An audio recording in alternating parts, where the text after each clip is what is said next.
Yeah. Edit that out. Yeah, we'll just put it in. All right, we'll take that out.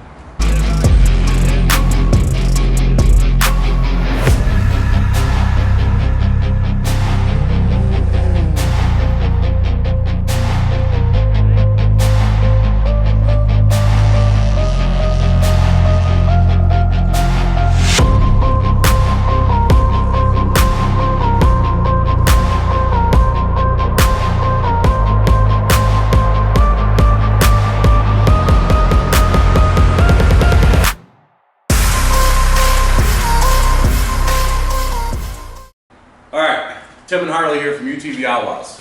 We got a big surprise. Some of you guys may have seen it, may have not. But we're at the Fuel Fab shop where we do race car stuff. That's where this lives. Harley's machine visits here quite a bit. But let's get to what we got here today. So we've got a 2025 Can-Am Defender Lone Star Max. Murdered out. Already got the windows tinted. It's got 200 miles on it now. So we've been using it. We've been using it to pits for racing. We've trail rode it a little bit. It's got heat. It's got AC. What else? So I guess let's talk why I have a Can-Am. Some may know that I'm not really a big Can-Am guy, but I drove the Polaris. I drove the Expedition, the Ranger. Like a loaded Ranger, right? Yeah, loaded Ranger, North Star, nice. Drove the 1500 HD and the Expedition. Now, I had people ask why did I go with the Defender when I could have got something more sporty. Well, we have sport machines. This is not for sport. This is for comfort, convenience of being able to trail ride in the snow and the rain and the mud, and we're going to use it. So, the Defender. In the short time that you've had this, what's the machine that's always missing from the pits? We bring a lot of machines to events, and what's the machine that is always missing because someone's driving it? This one. Yeah. Yeah, so listen, this thing's got 200 miles on it. I'm going to tell you I got about 35. Okay. Yeah. Everybody else got the miles on it. My kid, Joe from the Fab Shop, Harley, everybody has used it. And it's great. And it works, and we load tools in it. We can put 6 people in it. It's got a radio. It's got lights. But here's the difference is, so when I drove the Ranger feels like you're sitting up on the dash. Your face is not far from the slanted windshield. This has got more room, for sure more room. It's wider. I think that it's kind of dirty too.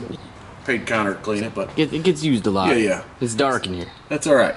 But the thing is this has more interior room. I think the fit and finish on this machine is way nicer than the Polaris, and this is maybe slouching a little bit, maybe 20 horse compared to like a 1000 Ranger, but that's not really that big of a deal. We're not trying to go fast with it. I'd like to be able to cruise 50, 55 with it max, and I'd like to be able to drop it low, climb some hills, and have a good time and be comfortable. Power windows. Yep, in the front. Power. But I will say on the power thing, I did run an 11 at Silverback. 300 foot in the sand, yeah. On dirt tires. I guess 11 seconds for the sucker. So we got a time on it. The 4-seater used to run like 8 something stock in 300 foot. So yeah, not too bad. But there's just a lot of pros and a lot of cons. The fit and finish is great. I think you get more bang for your buck out of this machine versus the other machine, but it's not the cheapest one. Just paying right up here. This sound system's legit. This came with it, right? Yeah, this is all JL audio for Can-Am. It only comes on the Lone Star. The Lone Star basically gets you the sunroof, the black on black, and the black emblems, and the black wheels. We got that. That's basically the difference. It's still basically a limited. The only thing it gets is the roof and the blacked out features. So it is super legit. It is their top model that you can buy, and I just wanted something with heat, AC, glass, power windows, and something we can use. We can throw tools in it. We can go pit for whoever. We can trail ride it. Like after the Ultra 4 race 2-3 weeks ago, we ran the course in this sucker. And you got to be committed because the course was pretty tore up. There was some, banks and berms and stuff you had to really rally through, but that's what brings us here today. So this, and this thing gets used for pretty much everything. People run to their cars and park it in different places. It gets Gets It's got 500-pound bed capacity and a 2,500-pound tow capacity. Yeah. It's got a hitch on it. I may or not have moved an enclosed trailer with it already. it gets taken by the Abners. It does trip to Dairy Queen. It's we put buckets of dirt in the bed and dumped it in Bree's garden. yeah. So they're actually using it for work. But on the topic of pre-running, so we did run into some. I think we think it would have made it. It's just we didn't want to tear it up when we got to the quarry. And so as we go look at the bed, we talked about the capacity. It's got a dump bed. We need some height and maybe some width. This isn't going to be a pit, Queen. We realize it's going to have to do some work, so that's what we're here for today. And this is just the tip of the iceberg with this machine. Like this, what you guys are starting to see right here is just the start of this build. I wouldn't say this build is done until January, but this is going to get us rolling. So, Thumper Fab. First off, Dayco Power.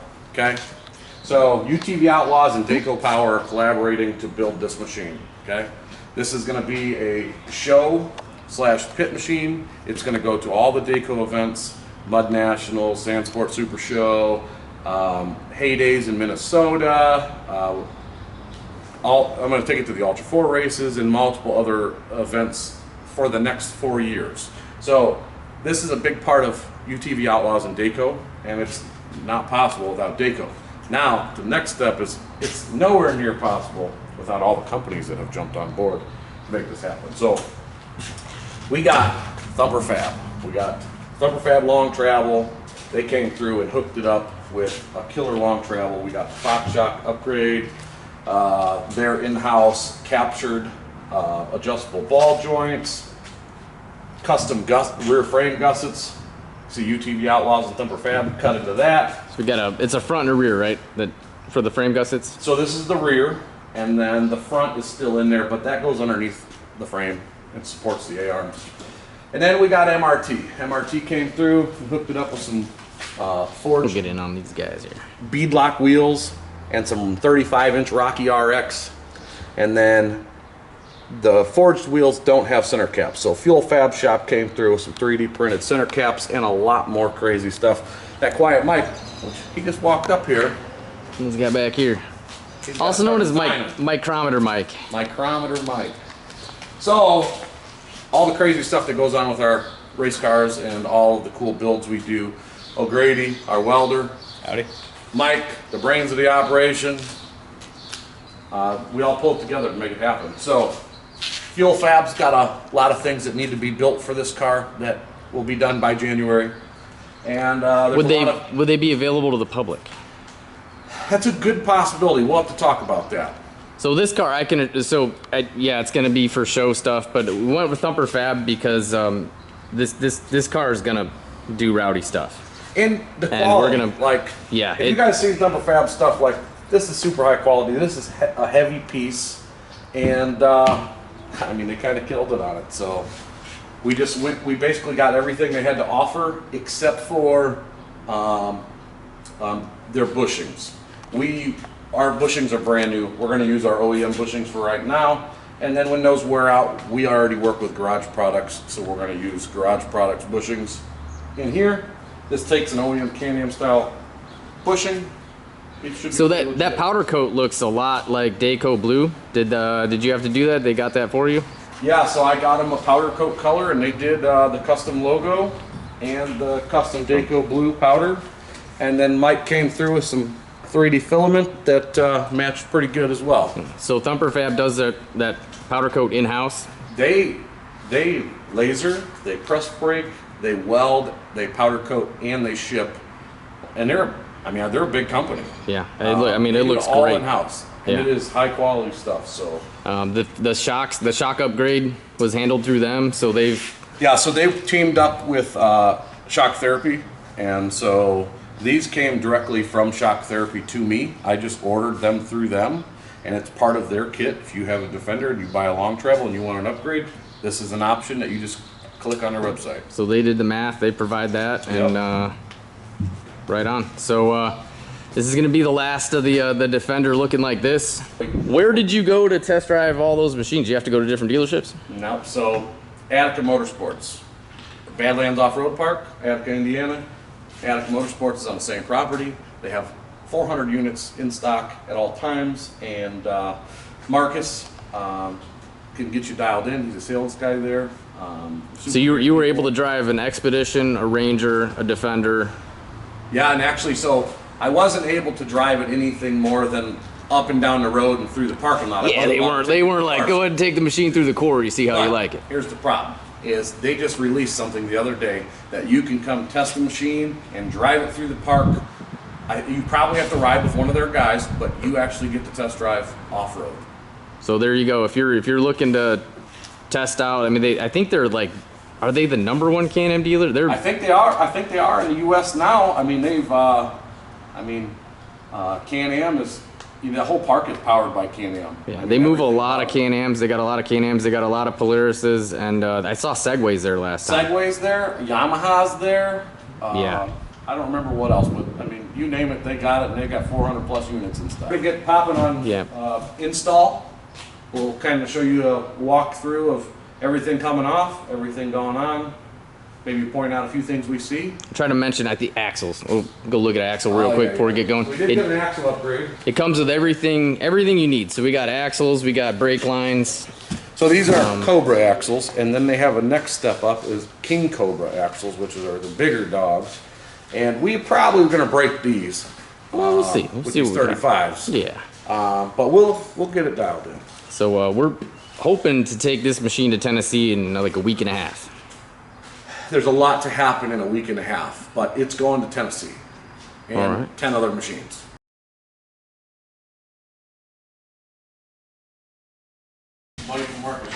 We're pulling this apart, and what is this? It's got grease fittings on the A-arms. It's like a built-to-last rig. Grease fittings built in to the sway bar links, or to the sway bar bushings. Polaris, if you want to do that. I want a strip of pole on. Serviceable machine here.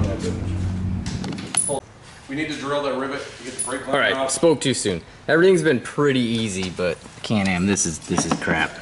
Back here, the nut. I mean, you can get a wrench in there. I've seen worse, but it's gonna be one of those kind of threaded in as you go. But I guess on these machines, you probably don't replace A-arms all the time. But it'd be all right. Could be worse. Nice machine. That's a pretty big front diff on there. Oh, Grady, what size is the socket for the axle? 30. 30. All right, so 30 there. So far, everything here is 15, and then these little brake. There we go. Brake line bracket is a 10. Try to keep you informed. Look at that, being preemptive there from the factory. Red Loctite. All right, these are different. Keep in mind, Polaris guy's working on Can-Am. Tim's like a regular Can-Am mechanic though. But we got like an automotive style ball joint up top, and then like what I'm used to down bottom. So gonna obviously pull that first. Just trying to keep you updated. Be careful with these 10mm bolts here. It doesn't matter because we're getting rid of this, but I ended up getting a little rowdy with an impact on there and broke that off. Anything special back here? Well, or difficult, or working on brand new machines is awesome. Look at that. Popped right out. Right on. Axle come right out. Everything comes apart nice. This, I mean, I think real they're quick, using this is grease. Yeah. It's greased, not that Loctite primer. Hey, that comes on. What kind of yellow thread lock did you think they were using back here? Oh, I think it's a maple syrup. It's Canada's got that. They're working on the green European deal. Okay. So it's sustainable Loctite. And it's all natural? Yeah, it comes from the silver maple, I think it is. All right. Someone from Canada, let me know. We've seen a lot of red. We've seen some blue, and we've seen some yellow thread lock on here. Overall, I gotta say I'm pretty impressed with the way this is this put together and fastened. Yeah. This is pretty beefy. I've already commented on the grease fittings everywhere. They've had that down pat. I've done a lot of work to Can-Ams, and they've really got the greasing down pat. Like with an AR machine like this, everything is double shear, but when it comes to like an X3, for a long time things weren't double shear. The shocks, knuckles, steering, radius rods, different stuff along those lines. Nothing was double shear. Things broke easy. I've done a lot of work to Can-Am, and it's just really suspension problems and the way that things need to be re-supported. But overall, this machine looks great. It's really beefy for what it is. I would also like to note that at about 1240, we took the first wrench out of the box. I am very carefully replacing. Yeah. Okay. Yeah. So that's a little inside we're joke. not losing no tools around here. That's the most complete box over here is the personal toolbox of Joe Pons. But anything is everything pretty much 15s? Everything is, I don't know. Yeah, everything's a 15 and a 30. Yeah, so The that's axle nuts are 30s, 15s on the suspension. You got to drill a couple rivets out to get the brake lines out, which we have to replace the brake lines. That might be fun. Yeah, I mean, we're rolling. yeah, so far We almost got a hover car. yeah, right. It's pretty smooth process so far. We'll try to record. I'm gonna come over here. So sway bar, like automotive style. So this is an 18 here, and I'll let you know what kind of Allen I gotta. It's kind of spinning. So, like I said, new machine. It's coming apart pretty easy. All right, guys. 5mm Allen for the sway bar, and 18mm nut. This is my corner. All right. So what Harley didn't know. Apologize to Can-Am. Harley was, I heard him up here talking to you guys, but he didn't know that. That's a boot. See this boot right here? Now you can put a deep well Alright. socket right through there. Look in there. We'll get in here.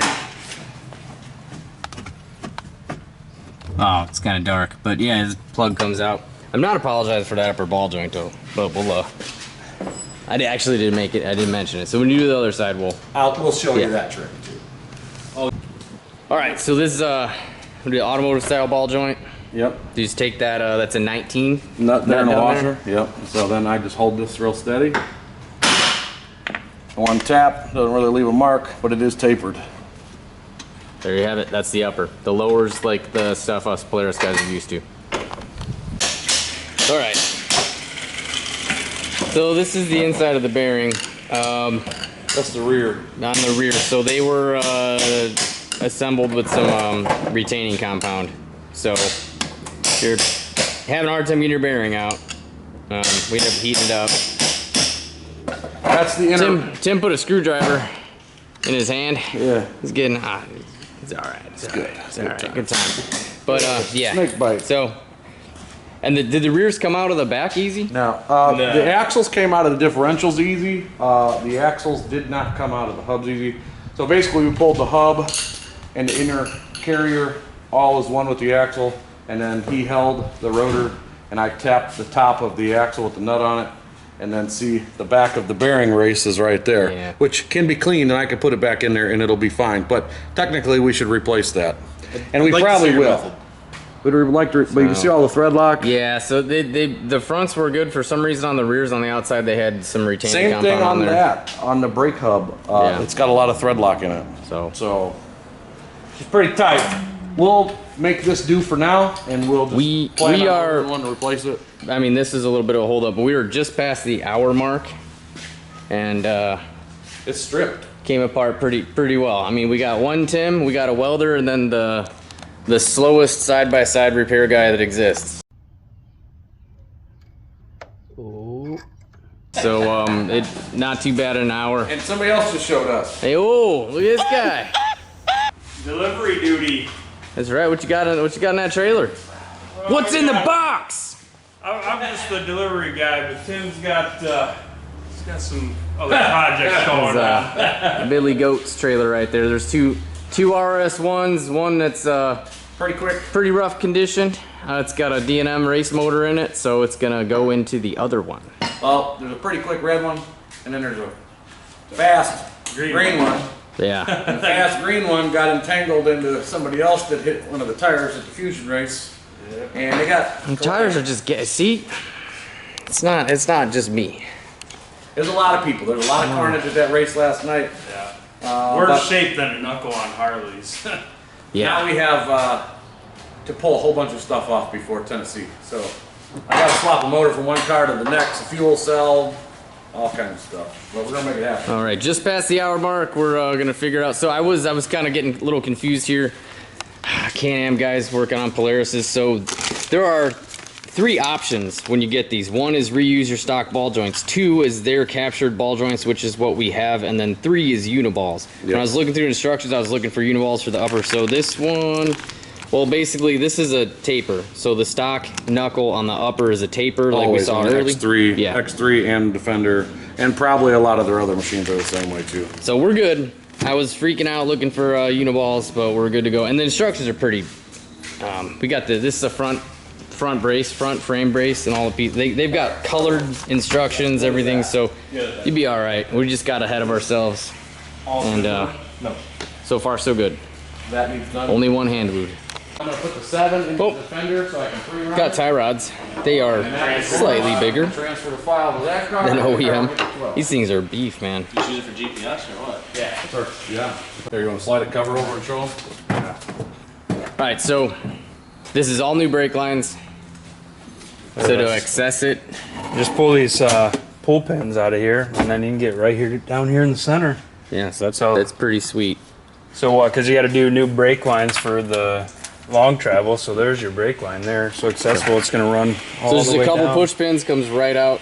You can access the brake line. All the HVAC stuff's here, but for us, the brake lines. That's pretty nice. Yeah. Oh, look at this quarter turns, pulls this part. What? Which one? I don't know what's under here, but let's see. Try to get up there. Can you see? It's got like quarter turns. Is that on? Oh, that whole. Oh, nice. I found my battery. Yeah. That's the battery. That's a pretty well thought out setup here. Not too bad. That's legit. Okay. All right, so time has slipped away, but give you a little update. Brake lines were a pain. I really wish they would have just did some extensions. I think that is an option, but this was a whole brake line kit. It's a little challenging. Anyways, got it. I was missing one fitting. Got that coming. But basically the brake lines are in the place they need to be, minus across the A-arms. Everything you see here is tight, minus the brake lines, and the tie rod are missing. Let's see, what else? Rear, done, minus brake line being routed. It's routed back to a certain point. I need to tie all that to the A-arms, gussets in, suspension's in, everything looks good. This upper gusset turned out pretty good. Bolts in there, bolts in there. But we're rolling. I'm the only one here, but we are buttoning things up.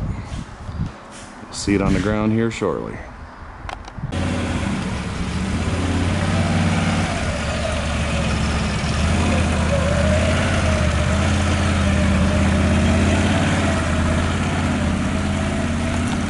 It doesn't look that big on camera. When you put it next to my truck,